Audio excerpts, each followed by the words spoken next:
Pirms 20 gadiem Latvija pievienojās Eiropas Savienībai, pavarot jaunus horizontus izaugsmei, attīstībai un virzībai uz zaļo kursu. Šo gadu laikā Eiropas Savienības fondi ir ieguldījuši nozīmīgus finanšu resursus, lai veicinātu sakaru un transporta nozares ilgtspējīgu attīstību.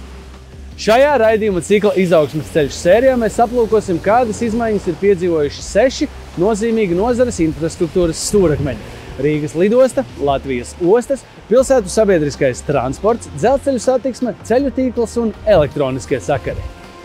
Viens no galvenajiem iegūmiem, ko izjutis gandrīz ik viens Rīgas lidostas apmeklētājs, ir mūsu iespēja ceļot bez vīzām uz 26 citām Schengenas zonas dalībvalstīm. Tāpat ievērojumus uzlabojumus piedzīvojusi Rīgas lidostas teritorija. Tajā uzstādītas jaunas drošības sistēmas, izbūvēts moderns ugunsdzēsēju depo un izveidoti jauni manevrēšanas ceļi. Pateicoties modernizētajai infrastruktūrai, varam ne tikai lidot drošāk, bet arī turpinām samazināt kaitīgo izmešu apjomu. Lidosta pastāvīgi domā par attīstību un pilsētas iedzīvotāju viesu komfortu, attīstot termināli un Airport City projektu, kas veidos ilgtspējīgu un videi draudzīgu ceļošanas centru Ziemeļeiropā. Ja skatāmies tik tālā pagātnē, tā bija cita iekšējā izjūta, kad tas ir kaut kas tāds, kas ir sarežģīts, ilgi un rūpīgi plānojams, kas ir saistīts ar dažādām formalitātēm, kā likums ar pasas nodošanu. Pēc tam tas ir pats ceļojums, kurā tevi no sākuma sagaida dažādas pārbaudes, sākot jau ar vīzām un beidzot ar ilgāku laiku, jebkurā procedūrā un formalitātē. Tā kā tā sajūta, ka tu vari vienkārši ar dažu podziņu palīdzību iegādāties savu biļeti. Tā, protams, nebija pat nojaušama, ka tas varētu būt arī tā. Man šķiet, ka šodien lielākā atšķirība tā, ka ceļot ir tikpat viegli kā elpot. Tāpat kā iziet ārā, vai mēs vienojamies satikties parkā vai šeit Rīgā vai kādā citā pilsētā, tā ir kļuvusi par mūsu brīvības daļu. Un visu, kas mums ir apkārt, mēs ātri pieņemam kā paši par sevi saprotamu. Latvijas ostas ir nozīmīgs Latvijas ekonomikas elements un, pateicoties Eiropas fondu atbalstam, tās stiprinājušas konkurētspēju. Ar fondu piešķirtajiem līdzekļiem attīstītas gan ostu teritorijas, gan to apkārtnē esošās ceļu infrastruktūras, padarot tās pievilcīgākas vietējiem uzņēmējiem. Tā skaitā izbūvēti jauni vai atjaunoti esošie ostu pievadceļu posmi un tilti. Savukārt iedzīvotāji var baudīt sakārtotu ostu apkārtni pastaigu laikā. Liepāja ir viens no maniem iecienītākajiem brīvdienu galamērķiem. Cenšos atbraukt katru gadu, gan Liepāju, gan Karostu, un ir ļoti patīkami vērot, kā pilsēta mainās. Gan pati pilsēta kopumā, gan jo īpaši arī infrastruktūras objekti. Vairākās Latvijas pilsētās ikdienas pārvietošanās kļūst ērtāka un zaļāka, pateicoties sabiedriskā transporta modernizācijai. Eiropas Savienības ieguldījumi ir ļāvuši attīstīt jaunus maršrutus, iegādāties elektriskos autobusus un modernizēt tramvaju līnijas. Tas viss samazina izmešu daudzumu un veicina tīrākas pilsētas veidošanu, sekmējot ilgtspējīgu mobilitāti. Tāpat liels uzsvars tiek likts uz sabiedriskā transporta pieejamību senioriem un cilvēkiem ar kustību traucējumiem. Laiks uzzināt, ko par sabiedrisko transportu domā Liepājas iedzīvotāji. Un es tagad, piemēram, ja uz līnijas izlaiž vecos tramvajus, es nekāpu iekšā, es gaidu jauno, jo tas vecais ir dikti augsts. Nozīmē, ka veci cilvēki nevar tikt iekšā. Un ārā vēl grūtāk. Jā, mums ir jaunais ekrāns, tu vari ļoti labi apskatīties laikus, kad nāks tramvajs, tas ir ļoti labi. Pirmkārt, viņi uztaisīja platām gājējiem, lai būtu ērtāk riteņbraucējiem. Ļoti ērti tagad tramvaji paši pieturas savādāk sataisīts ir.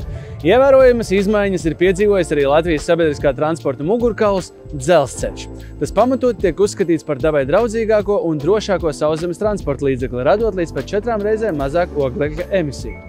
Ar Eiropas Savienības fondu atbalstu Latvija iegādājusies 32 jaunus mūsdienīgus elektrovilcienus un šobrīd turpinās aktīva infrastruktūras pārbūve. Jaunajiem transporta līdzekļiem pielāgojot pasažieru platformas elektrificēto dzelzceļa līniju stacijās un pieturas punktos. Pārbūvju galvenais mērķis – nodrošināt mūsdienīgu un komfortablu ceļošanas pieredzi ikvienam pasažierim, tajā skaitā vecākiem ar bērnu ratiņiem un cilvēkiem ar kustību traucējumiem. Jaunie elektrovilcieni ievērojami mainījuši arī darba apstākļus vilcienu mašīnistiem. Lielākā atšķirība salīdzinām ar tiem pašiem vecajiem varbūt būtu gaisa kondicionieris kabīnē. Vadība ir daudz vienkāršāka, nav vairs tā teikt jādauza ar āmuri, jārausta krāni un vēl kas jādara ir viens kontrolieris, tā kā joysticks, ar to var gan braukt priekšu, gan bremzēt. Tās būtu tādas lielākās atšķirības. Un arī klusums kabīnē. Ja vecajos vilcienos viss bija tā kā ļoti skaļi, tad ienākot jaunā vilciena kabīnē mašīnistam tiešām apkārt ir tāds ārkārtīgi kluss, tā teikt. Manuprāt, jaunie vilcieni noteikti pacels profesijas prestižu, jo nebūs vairs jāņemās ar nekādām eļļām, āmuriem, bet varēs sēdēt kabīnē un pievērsties tiešām vilcienu vadīšanai. Un tā, manuprāt, kļūst par tādu tā kā vairāk baltās apaklīs profesiju, nekā tā ir bijusi līdz šim. Mūsu ceļi ir Latvijas ekonomiskā asinsrite. Pēdējo 20 gadu laikā, pateicoties Eiropas Savienības fondu atbalstam, Latvijā ir modernizēta valsts autoceļi vairāk nekā 2000 km garumā. Ar Eiropas Savienības kohēzijas fonda piešķirto finansējumu 7 Latvijas pilsētās īstenoti transporta infrastruktūras uzlabošanas projekti, kas veicina pilsētu sasaisti ar Eiropas transporta infrastruktūras tīklu TNT, vienlaikus uzlabojot pilsētvidi un reģionu konkurētspēju. Valmiera ir lielisks piemērs, kā izmaiņas uzlabojušas ne tikai iedzīvotāju, bet arī uzņēmumu ikdienu. Valmierā šim te fonda projektam tika izvirzīts vairākas idejas, un kā tādu pašu no svarīgākajām un primāri īstenojamām tika atzīta šī Leona Paigles ielas savienojums ar šo Eiropas Savienības tīklu. Kā rezultātā mēs izbūvējām ielu vairāk kā 2 km garumā, un arī no šīs ielas ieguvēji ir arī iedzīvotāji, kuri šo ielu ikdienā izmanto, lai nokļūtu Valmieras lielākajās skolās, Valmieras valsts ģimnāzijā un Valmieras sākumskolā, kas ir ļoti ērti, īpaši tiem, kas dzīvo piepilsētā. Eiropas Savienība ir izvirzījusi ambiciozu mērķi cīņai pret klimata pārmaiņām. Līdz 2030. gadam samazināt siltumnīca efekta gāzu emisijas par 55%. Viens no pasākumiem, lai sasniegtu klimata mērķus, ir elektroauto un to atbalsta infrastruktūras izveide.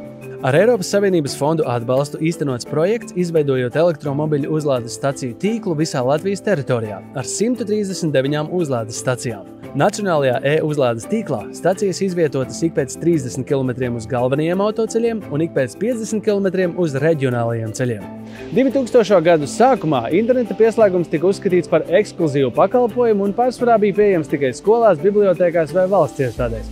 Mūsdienās situācija ir krasi mainījusies, un internets, kā arī ar to saistītie pakalpojumi, ir kļuvuši par neatņemamu mūsu dzīves daļu un ir pieejami gandrīz ikvienā mājvietā. Lai veicinātu reģionu konkurētspēju un nodrošinātu kvalitatīvu interneta pieejamību, pēdējos gados ar Eiropas Savienības fondu finansējumu lauku teritorijās tiek izbūvēts jauns platjoslas optiskā interneta tīkls. Tas nozīmē, ka kvalitatīvs internets pieejams tajās Latvijas vietās, kur iepriekš pieslēgums šķita neiespējams. Līdz 2023. gada beigām izbūvēti vairāk nekā 3600 km optiskā tīkla trases, izveidoti 460 pieslēguma punkti operatoriem, kā arī radīt iespēju nodrošināt ātra interneta pakalpojumus vairāk nekā 136 000 mājsaimniecību. Īpaši domāts par interneta pieslēgumiem sabiedriskās vietās – skolās, bibliotēkās, pagastu pārvaldēs, ārstu praksēs un citur. Jaunpilī tas viss mums sākās 2018. gadā, kad LVRTC uz Jaunpili tajā brīdī būvēja otro kārtu platjoslai. Tā kā mēs paspējām izbūvēt savu optisko tīklu pirms Covid pandēmijas 2019. gada rudenī, mēs bijām pieslēguši visus uzņēmumus optiskiem kabelim, līdz ar to viņiem nebija problēmas darbam attālināti. Cilvēki mācījās strādāt attālināti, jo tas bija kaut kas jauns. Nebijis līdz šim, un pateicoties optiskajam internetam, viņiem bija tā iespēja strādāt no mājām, un tāpat tās arī mācīties un darboties attālināti.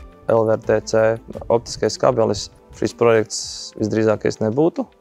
Tas būtu pārāk sarežģīti, pārāk finansiāli smags projekts, lai mēs to uzsāktu no nulles ar to klientu skaitu, kas Jaunpilī ir. Mēs dzīvojam transformācijas laikmetā. Mainās ne tikai vide mums apkārt, bet arī mūsu domāšana, attieksme un paradumi. Transporta un sakaru nozarē notiekušās pārmaiņas maina mūsu ikdienu. Sagaidāms, ka tuvākajā nākotnē mūsu pārvietošanās paradumi mainīsies, un tas ir saistīts ar mūsu vēlmi dzīvot zaļāk un videi draudzīgāk. Tāpat jaudīga interneta pieejamība visā valsts teritorijā veicinās mūsu attīstību un konkurētspēju.